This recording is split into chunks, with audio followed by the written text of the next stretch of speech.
The Red Sea. Did it really split apart? Or is this just a story told for thousands of years? A story, Mike, that many believe is only symbolic. But what's truly fascinating is, today, some scientists actually believe this event might have really happened.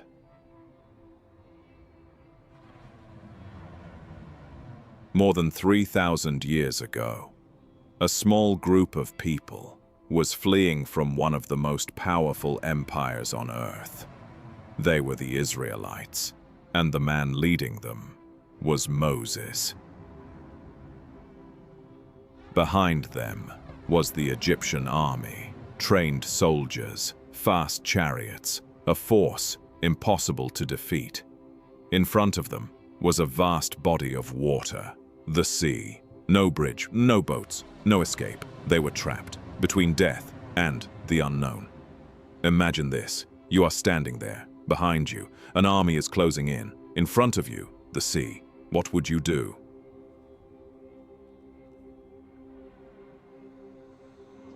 Panic spreads. Fear takes over. Hope begins to fade. And then, according to the Bible, something impossible happened. Moses stepped forward. He raised his hand, not with the power of a king, but with faith. And then, the wind began to blow. At first, gently, then stronger. The wind continued all night long, relentless, unstoppable. And something strange began to happen. The water began to move. Slowly, the sea began to open.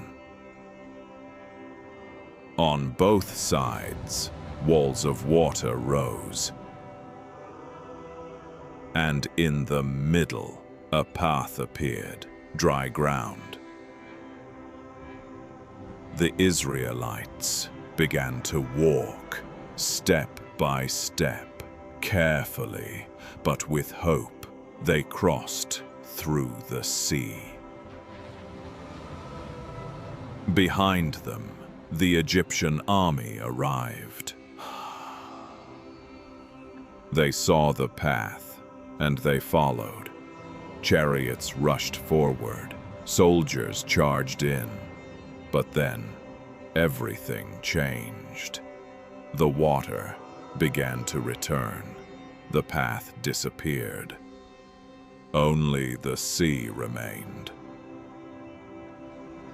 And in that moment, the entire Egyptian army was gone. This story has been told for thousands of years. Many believe it was a miracle.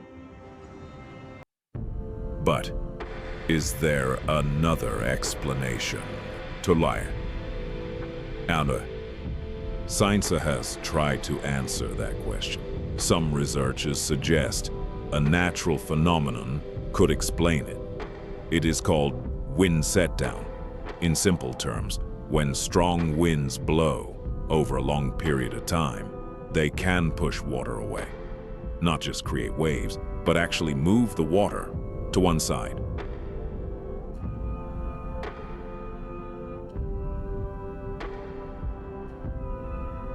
If the conditions are right, it can expose the sea floor, creating a temporary path. Computer simulations have shown that winds of around 100 kilometers per hour, blowing for several hours, could push the water back, leaving behind dry land wide enough for people to cross. Does that sound familiar? The Bible also describes a strong wind blowing all night and the ground becoming dry. This coincidence raises a powerful question. Is it just chance, or either as such, is this a real event? Seen through two different perspectives, one of faith and one of science.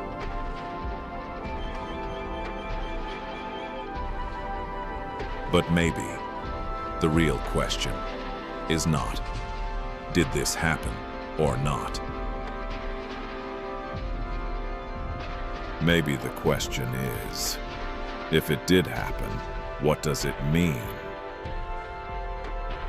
To ancient people, it was a miracle. To us today, it might be a natural event. But no matter what you believe, this story has survived. Not for 100 years, not for 500 years, but for over 3,000 years. A story that still makes us question, still makes us wonder. And maybe that is the real miracle.